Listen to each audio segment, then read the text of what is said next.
ఇక జాతీయ చేనేత దినోత్సవ వేడుకల్లో భాగంగా హైటెక్ సిటీలో తెలంగాణ రాష్ట్ర పద్మశాలి సంఘం ప్రధాన కార్యదర్శి గంజి శ్రీనివాస్ అధ్యక్షతన ఏర్పాటు చేసిన కార్యక్రమంలో Telangana BC chairman BS Ramulu, Telangana ప్రజా యుద్ధ నౌక Gaddar, dance master Rakesh master, Madhapur corporator Jagadeeshwar Goud తదితరులు పాల్గొన్నారు. చేనేత పరిశ్రమలను, చేనేత కళాకారులను ప్రభుత్వం గుర్తించి తక్షణమే ఆదుకోవాలని, వారి వృత్తి పట్ల భరోసా కల్పిస్తూ చేనేత వస్త్రాలను గుర్తింపు వచ్చేలా ప్రభుత్వం చొరవ తీసుకోవాలని కోరారు.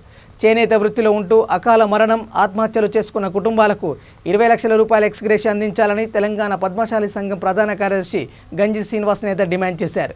కార్యక్రమంలో గుజ్జ శ్రీకాంత్ నేత, రాష్ట్ర పద్మశాలి సంఘం నాయకులు గుంటి నగేష్, సికింద్రాబాద్ సంఘం అధ్యక్షులు కొడబత్తిని శ్రీనివాస్, రాష్ట్ర పద్మశాలి యోజన సంఘం ఆర్గనైజింగ్ సెక్రటరీ స్వాతిన్ రవికుమార్, మేడ్చల్ సంఘం ప్రధాన కార్యదర్శి పుట్ట శివశంకర్, గ్రేటర్ పద్మశాలి సంఘం అధ్యక్షులు కత్తుల సుదర్శన్, హరి, సిహెచ్ భద్ర, కళ్యాణ్, గుదే రాజశేఖర్, వనం సుమన్, జగద్గిరిగుట్ట అధ్యక్షులు మునిపెల్లి జనార్దన్, కల్లెపల్లి రాజు నేత జగదీష్, మునీందర్ తదితరులు పాల్గొన్నారు. ఒక ప్రత్యేకమైనటువంటి ఒక కార్యక్రమంగా భావిస్తూ మరి జాతీయ చేనేత దినోత్సవం సందర్భంగా తెలంగాణ రాష్ట్ర ప్రజలందరికీ శుభాకాంక్షలు తెలియజేస్తూ ఉన్నాం. మరి నేడు సమాజంలో జరుగుతున్నటువంటి యొక్క చేనేత కార్మికుల యొక్క అస్తవ్యస్తంలో ఉన్నటువంటి యొక్క జీవితాలని మరి ఆదుకోవాల్సినటువంటి అవసరం అని చెప్పేసి కేంద్ర రాష్ట్ర ప్రభుత్వాలకు ఉందని చెప్పేసి మనవి చేస్తూ ఉన్నాం. మరి నేడు చూస్తే చేనేత కార్మికులు 30 రోజులకు 3 చొప్పున మరణిస్తూ ఉన్నారంటే గుండె తల్లడిల్లిపోతూ ఉంది. మరి దీనికి గాను మరి చేనేత కుటుంబాలను కాపాడాలంటే మరి ఈ యొక్క రాష్ట్ర ముఖ్యమంత్రి గారు ఏదైతే మరి రైతు బంధు అనేటువంటి పథకం ఏదైతే ప్రవేశపెట్టారో మరి చేనేత బంధు అనేటువంటి దాంట్లో తీసుకొని తప్పకుండా మరి 10 లక్షల రూపాయలని ఇవ్వాల్సిందిగా మేము డిమాండ్ చేస్తూ ఉన్నాం. మరి చనిపోయినటువంటి యొక్క నా చేనేత కళాకారుల బిడ్డలకు కూడా తప్పకుండా వారికి 20 లక్షల రూపాయలను తక్షణమే అందించాలని చెప్పేసి ఎక్స్గ్రేషియా కింద అందించాలని చెప్పేసి మనవి చేస్తూ ఉన్నాం. మరి అదే రకం కాకుండా ఏదైతే ముడి సరుకుతో ఇప్పుడు మగ్గాలు నేస్తున్నటువంటి యొక్క నేత కార్మికులకు తప్పకుండా 10 లక్షల రూపాయలు ఇచ్చి సబ్సిడీ కింద ఇవ్వాల్సిందిగా మనవి చేస్తూ ఉన్నాం. మరి దీంతో పాటుగా వారికి ఉన్నటువంటి యొక్క బిడ్డలకు కూడా తప్పకుండా పై చదువులకు ఉచితంగా కార్పొరేషన్ స్థాయిలో ఇవ్వాలని చెప్పేసి ఎందుకంటే ఈరోజు నారాయణ కాలేజీలు ఉన్నాయి, తర్వాత అనేక రకాల ఉన్నటువంటి యొక్క కార్పొరేట్ కాలేజీలు ఉన్నాయి. వాళ్ళకు ఉండేటువంటి యొక్క ప్రభుత్వానికి ఇచ్చేటువంటి యొక్క రాయితీ పరంగా మరి చేనేత కార్మికులకు తప్పకుండా వారి పిల్లలకు ఆ యొక్క అవకాశాన్ని కల్పించాల్సిందిగా మనవి చేస్తాం. ఆగస్టు 7వ తేదీ జాతీయ చేనేత దినోత్సవం. ఎందరో ఈ దినోత్సవం కోసం ఉద్యమించి సాధించినారు. 2015 నుంచి ఈ జాతీయ దినోత్సవం జరుగుతున్నది. ఇదే సందర్భంగా బీపీ మండల్ గారి నివేదిక అందించబడింది. అందువల్ల బీపీ మండల్ నివేదిక దినోత్సవం కింద కూడా జరుపుకుంటున్నాం. మరి బీపీ మండల్ ఇచ్చినటువంటి నివేదికలో 42 సిఫారసులు ఉన్నాయి. 40 ఏళ్ళైనా అందులోంచి ఒక 2 మాత్రమే ఉద్యోగ రంగంలో, విద్యారంగంలో రిజర్వేషన్స్ ప్రవేశపెట్టడం జరిగింది. రాజకీయ రంగంలో చట్టసభలలో 27% రిజర్వేషన్స్ బీసీలకు ఇవ్వాలని చెప్పేసి అందులో ఉన్న ప్రతిపాదన. అలాగే పారిశ్రామిక రంగంలో ఎదగడానికి సంబంధించిన అనేక ప్రతిపాదనలు ఇంకా అలాగే ఉండిపోయినాయి. వాటన్నిటి సాధన కోసం చేనేత వర్గాలతో పాటుగా బీసీ సామాజిక వర్గాలు అందరూ కృషి చేయాల్సిన అవసరం ఉన్నది. స్వేచ్ఛ, సమానత్వం, సౌభాతృత్వం, శాంతియుత పరివర్తనతో ఈ సమాజం అభివృద్ధి చెందడం కోసం మరి వీళ్ళందరికీ పూర్తి స్థాయిలో చేయూతను అందించాల్సిన అవసరం ఉన్నది.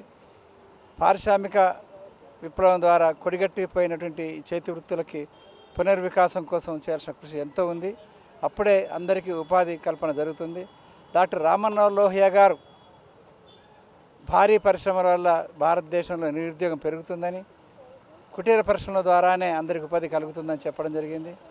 మరి ఆ పద్ధతిలో మనము ఇక్కడ అందరికీ పని కల్పించే విధంగా ఈ కుటీర పరిశ్రమల్ని, కుల వృత్తులని అన్నింటినీ ఆధునికీకరించి ఆధునిక జీవితం జీవించడానికి అనుకూలంగా ఎదగడం కోసం అనేక రంగాల్లో కృషి చేయాల్సిన అవసరం ఉన్నది.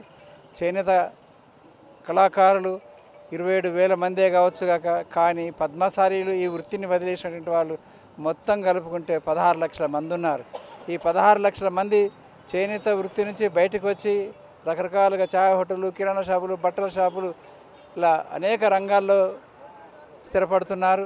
వారందరికీ పద్మశాలి డెవలప్మెంట్ ఫెడరేషన్, కార్పొరేషన్ లాంటివన్నీ పెట్టి వారికి వేలాది కోట్లు కేటాయించి అన్ని రంగాల్లో ఎదగడానికి అనుకూలంగా శిక్షణలు ఇవ్వడము, చేయూతను అందించడం చేయాల్సిందిగా ఈ ప్రభుత్వాన్ని యొక్క కేంద్ర ప్రభుత్వం యొక్క రాష్ట్ర ప్రభుత్వం యొక్క కర్తవ్యం అని చెప్పేసి మేము భావిస్తున్నాం. ఈ సందర్భంగా చేనేత దినోత్సవం సందర్భంగా వేల సంవత్సరాలుగా చేనేతలో కళల్ని, రాజులని, రాణులని అలంకరించినటువంటి సౌందర్య ఆరాధనకు సంబంధించినటువంటి ఈ వస్త్రాలను నేసినటువంటి వీరు చరిత్ర నిర్మాతలని, చరిత్రలో వీరు నిర్వహించిన పాత్ర మహోన్నతమని చెప్పి ఈ పూర్వీకులందరికీ, అలాగే ఇటీవల మరణించిన అమరులైన, బలిదానం చేసుకున్నటువంటి అందరికీ నేను జయజయలు పలుకుతున్నాను. గౌరవనీయులైన ప్రధానమంత్రి గారు, గౌరవనీయులైన ముఖ్యమంత్రి గారు, చేనేత కార్మికులంటే ఒక ఆత్మగౌరవానికి, ఆత్మగౌరవ పోరాటానికి సింబల్. మనిషికి ఈరోజు ఇల్లు లేకున్నా, తిండి లేకున్నా బతకగలడు, కానీ బట్ట లేకుండా బతకలేడు. మనం ఎగిరేసే జెండా మొదలుకొని మనం జీవితంలో ఉండేటటువంటి ప్రతిని బట్టను తయారు చేసేటటువంటి చేనేత కార్మికులు, కళాకారులు ముఖ్యంగా గుంతలో ఉండి, గుంతలోనే జీవించి, గుంతలోనే ఇప్పటికి బట్టలు నేస్తూ ఆ గుంతలోనే అమరత్వం పొందుతున్నటువంటి ఆ కార్మికులకి ఆర్థికంగా, రాజకీయంగా, సాంఘికంగా పూర్తిగా మీరు వాళ్ళకు చేదోడు వాదాడు ఉండాలి. అది వాళ్ళ రైట్, మనం ఇవ్వడం కాదు.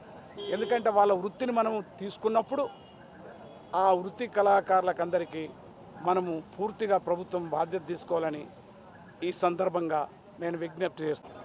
జాతీయ చేనేత దినోత్సవం శుభ సందర్భంగా నా తమ్ముడు భద్రా గారు, అన్న ఇది మరి గద్రాన్ని వస్తున్నారని ఇక్కడ ఉన్న అధ్యక్షుల నుంచి అందరి నుంచి ఫోన్ చేయించారు.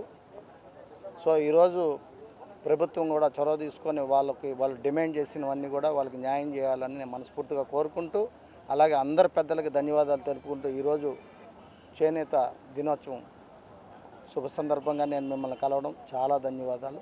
జై కాళమ్మ తల్లి, జై జై కాళమ్మ తల్లి, జై జవాన్, జై కిసాన్, జై చేనేత, జై భీమ్, జై హింద్.